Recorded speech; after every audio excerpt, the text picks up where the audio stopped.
Oke, teman-teman semua, eh,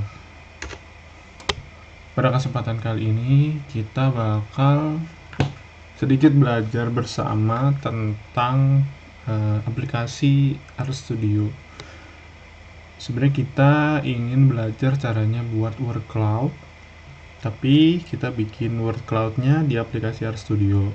Sebelumnya aplikasi RStudio itu merupakan aplikasi data analisis yang biasa digunakan oleh analis untuk mengolah data-data yang mereka dapat.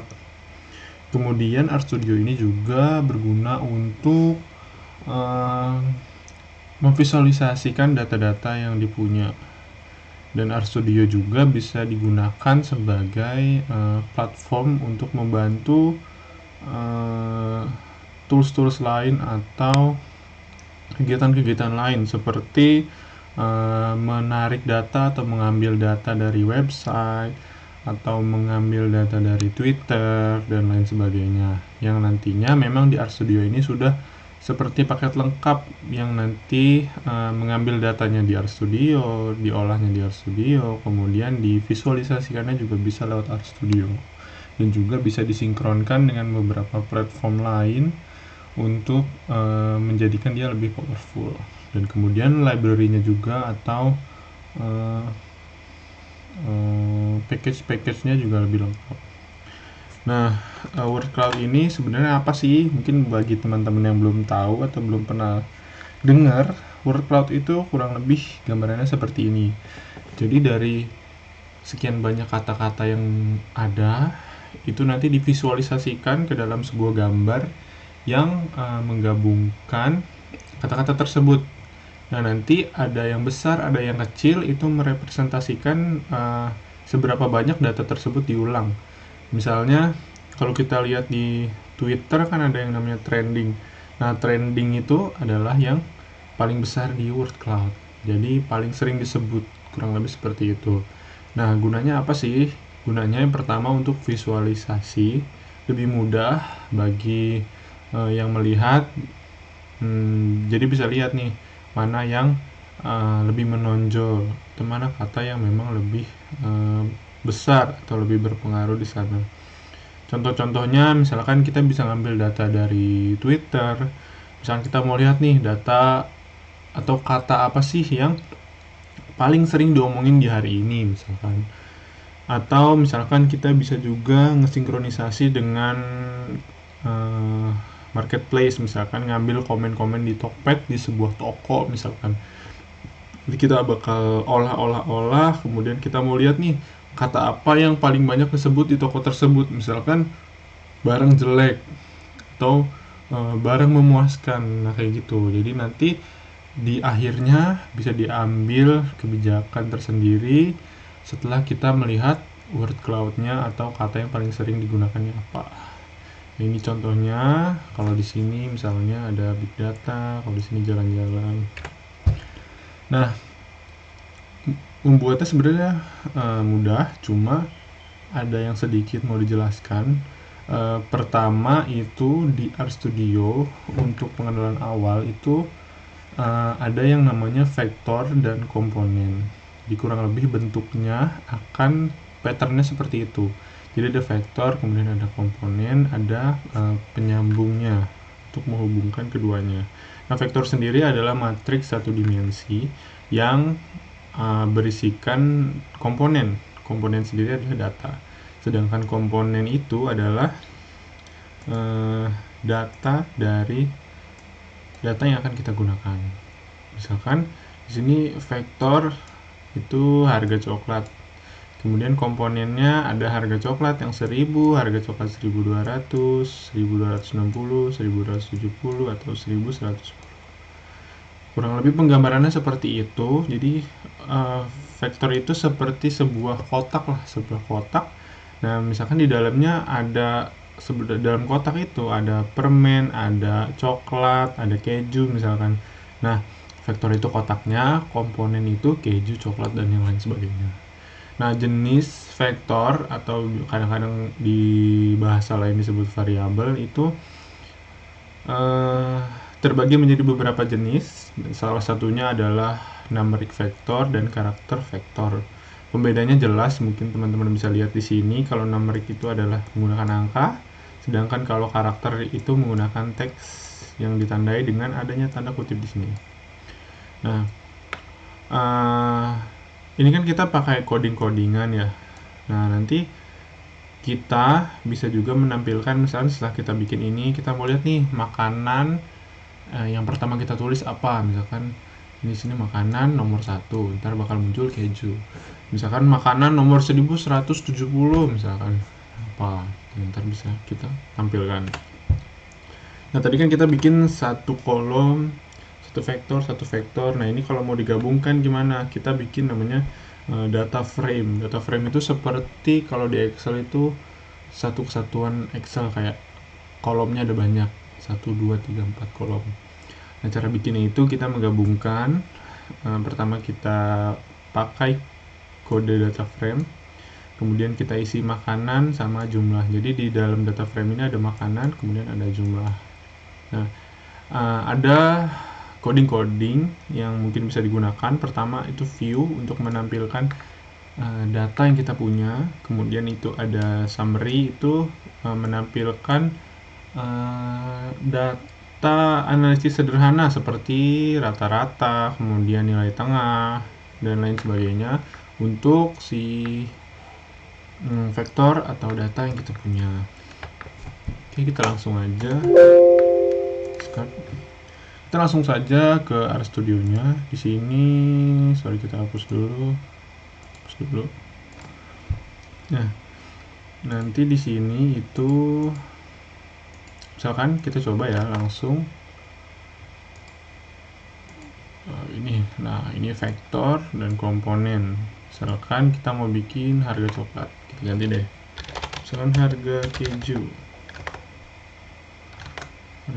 misalkan C 100, 200, 300, 400, 500. Oke. Yang harus diperhatikan diantaranya adalah untuk pembuatan vektor itu tidak boleh ada spasi. Kita harus gabung atau kita pakai underscore. Misalkan harga underscore keju.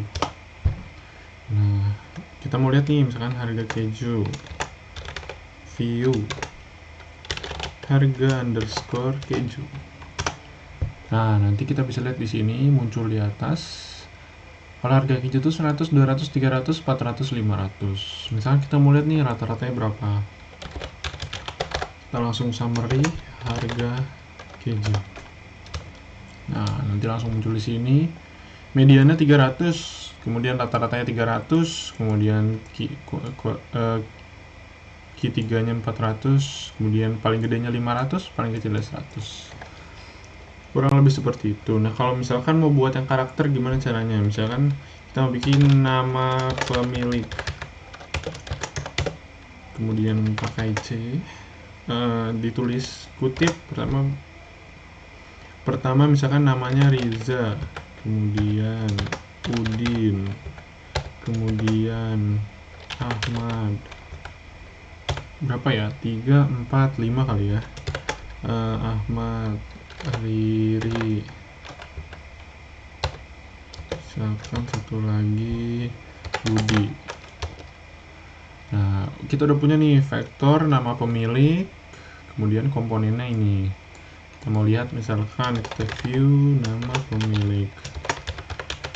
Yang mungkin harus diperhatikan adalah di RStudio ini case sensitif ya, jadi huruf besar, huruf kecil itu perlu kita perhatikan. Nah, ini bisa lihat Riza, Udin, Ahmad, Riri, Budi. Oke. Kita balik lagi ke sini. Oke, sudah ya. Nah, tadi kan kita menggunakan itu dengan cara manual. Oke, cara manual. Nah, bisa juga kita import dengan cepat, yaitu kita pertama bikin Excel-nya. Nah, bikin Excel-nya, misalkan yang mau kita input kayak tadi tuh seperti ini, misalkan kata, frekuensinya. Kita punya kolom namanya kata sama frekuensi. Misalkan ada kata ayam disebut 119 kali, kata ikan disebut 192 kali dan sebagainya sampai bawah, misalnya seperti itu. Nah, langsung kita save aja, kemudian kita ambil datanya. Caranya import dataset, kemudian bisa pakai semuanya yang di sini, Excel atau text base. Biasanya saya pakai Excel atau text base. Ini kita pakai yang Excel, kemudian kita cari filenya. Ini kita ambil filenya, nanti dia bakal muncul di sini. Kalau nggak muncul di sini berarti ada error, mungkin harus diperbaiki dulu. Nah, nanti kalau sudah muncul seperti ini, itu ada kata frekuensi dan sampai bawah sini juga, sampai yogurt. Nah, langsung diimport saja karena saya sudah import. Ini diimport saja. Nah, setelah diimport, nanti kita bakal bisa melihat si remaja tadi, makanan remaja. Nah, kita bisa lihat di sini makanan remajanya kata ayam 119, ikan 192 dan lain sebagainya. Nah, setelah kita punya dataset remaja ini, kita mau bikin word cloud. Nah, bikin word cloud caranya pertama itu dengan cara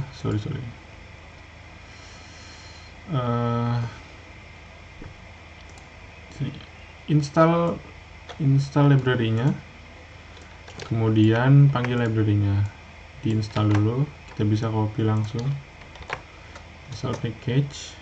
Ini restart boleh, no boleh. Ini proses install. Kalau udah muncul tanda panah seperti ini berarti dia sudah beres installnya, atau running kodenya udah beres. Kemudian kita ambil library di sini. Setelah kita install, kita panggil library-nya. Oke, dia sudah ada di dalam sini. Kemudian kita ketikkan word cloud makanan favorit. Langsung word cloud makanan favorit.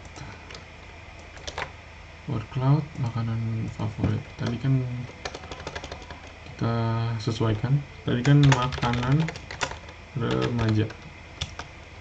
Oke. Nah, tuh nanti langsung muncul. Nah, ini cupcake, kopi, jeruk, segala macam. Nah, yang paling besar es krim, berarti di data ini es krim itu paling besar. Nah, setelah dapat ini kita bisa copy, kita pakai, kita ekspor dulu jadi gambar, kemudian kita tampilkan ke klien-klien kita. Nah, atau ini bisa juga misalkan ditampilkan di presentasi skripsi kita atau segala macamnya. Nah, di sini ada kode-kode tambahan. Ini min rotation, max rotation, segala macamnya berguna untuk update dari si tampilannya. Jadi tampilannya bisa kita rubah, misalkan mau dimiringin atau ke kanan atau dimiringin ke kiri. Nah, itu bisa kalian explore sendiri. Jadi untuk hari ini mungkin sampai situ aja, sampai kita bisa menampilkan word cloud. Dan ini bisa mungkin kalian tunjukkan ke teman-teman kalian bahwa kita bisa bikin yang kayak gini, ini keren kayak gini. Oke, mungkin itu saja dari saya untuk belajar hari ini.